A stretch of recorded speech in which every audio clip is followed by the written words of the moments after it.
Irmã, o que é isso que você está fazendo aí? Pintura em quê? Tecido. Pintura em tecido.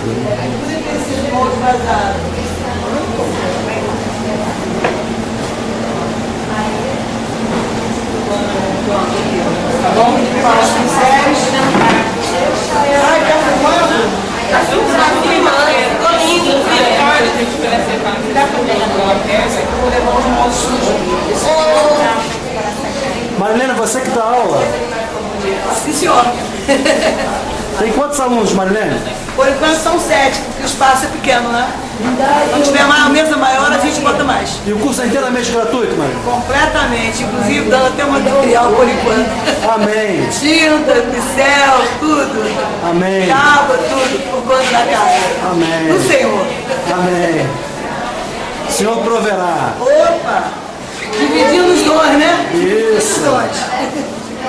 Aprendo aqui, ensino ali e a gente vai levando. Você quer terminar depois, uma semana, porque a pessoa está me esperando?